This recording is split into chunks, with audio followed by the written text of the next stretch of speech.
comma, you pause. If it is a semicolon, you pause for a little longer. If there's a full stop, you pause even longer still. So that's what I mean by run-on lines. It's almost as if there was one line rather than two. And of course, pause is very important, and it's something that we always mention at the Hong Kong Speech Festival. Pauses can be as effective as speech. If you watch a good television program, if you can find one, the actors will make good use of pause. There will be moments of silence, and silence can be extremely effective.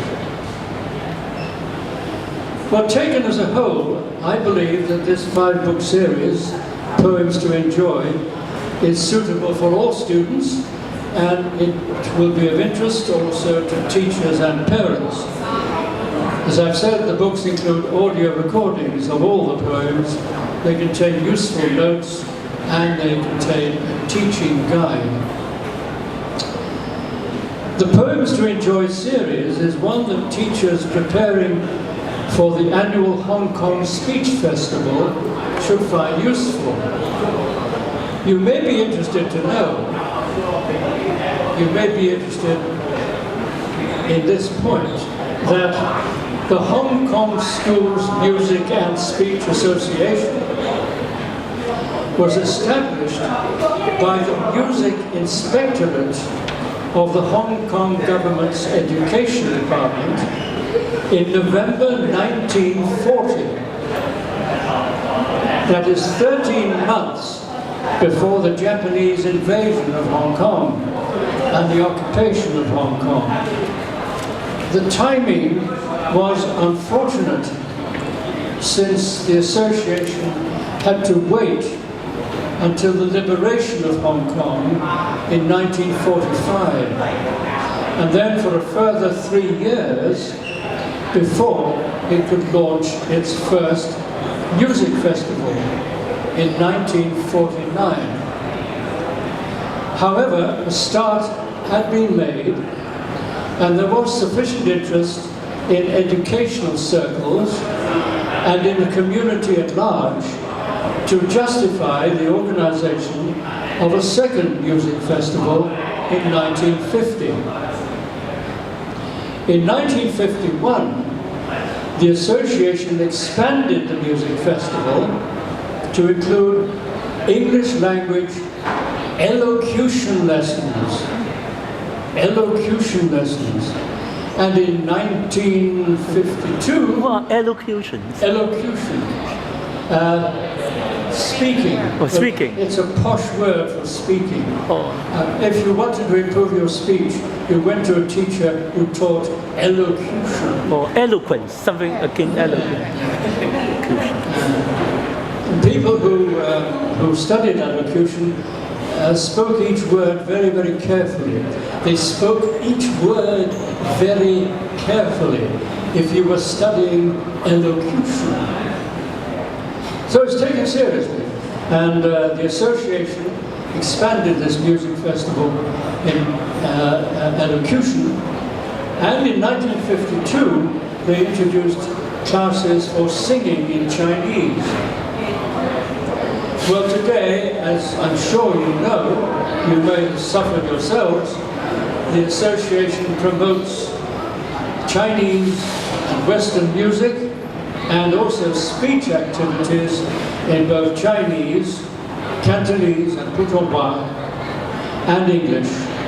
And since 1974, it has organized separate annual music and speech festivals. A music festival in March or April, and a speech festival in November, and usually December as well.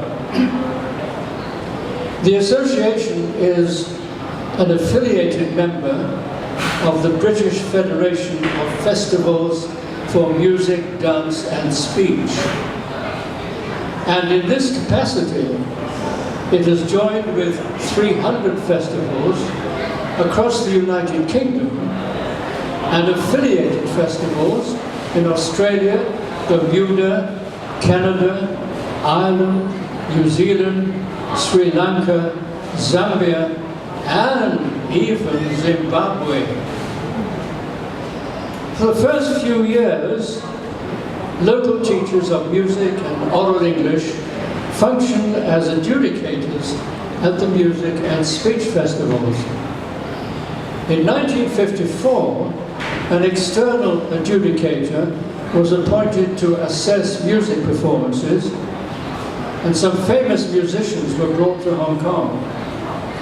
And in 1961, an external adjudicator of speech classes was invited to Hong Kong.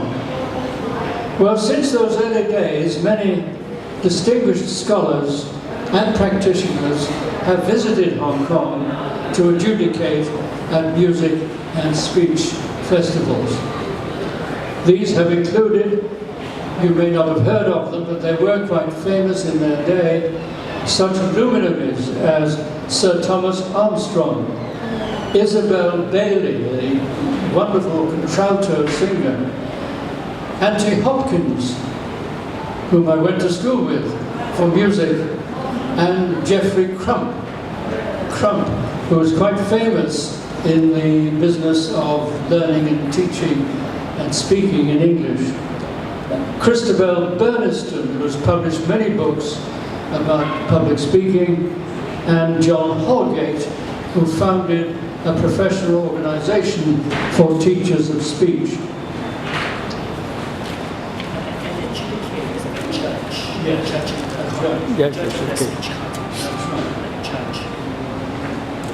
I myself have been adjudicating, as you say, judging, at the Hong Kong Speech Festival since 1987, and I've enjoyed the experience. I cannot say that standards have improved over the years.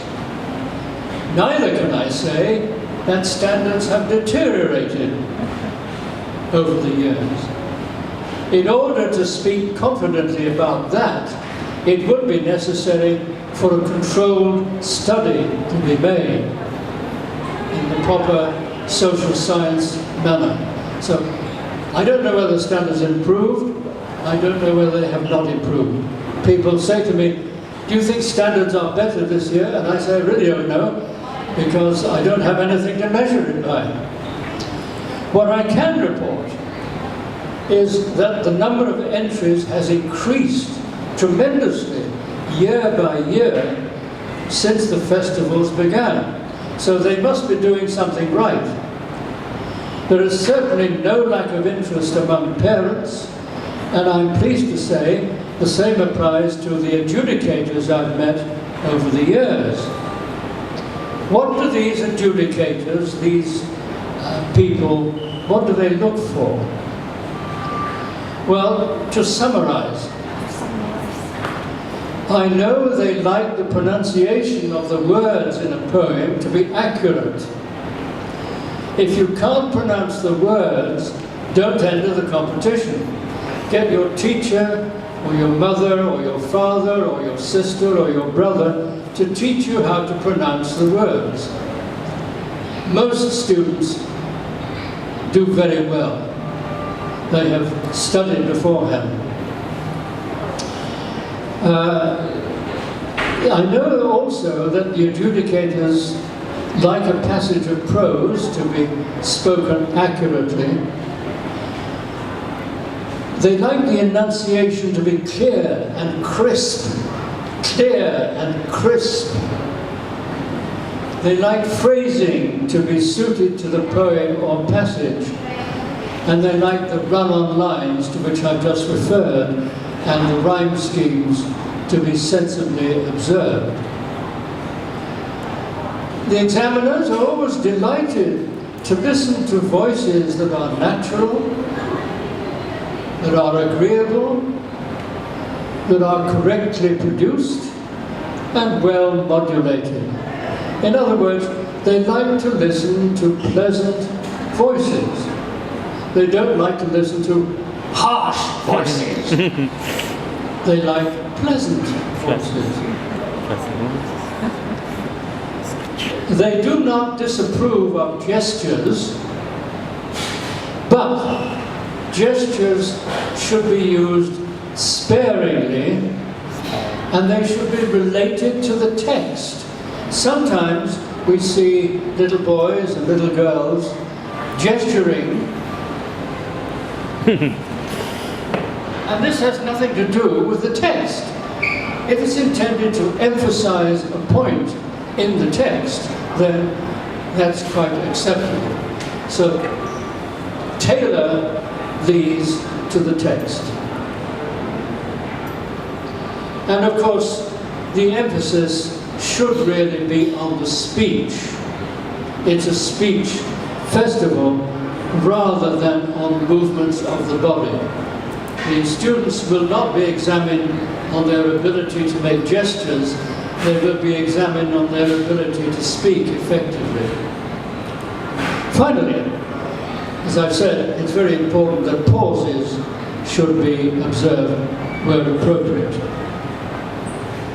Well, as you know, I'm sure, quite a number of adjudicators are brought to Hong Kong now by the festival administration from overseas. Most of them come from Britain, but some of them are recruited in Australia, New Zealand, and the United States, and in Ireland. A regular attendee for very, very many years is a lady who is now 95, I think, was a lady called Miss Rona Laurie. Now her name is a test in itself. Perhaps that's why she became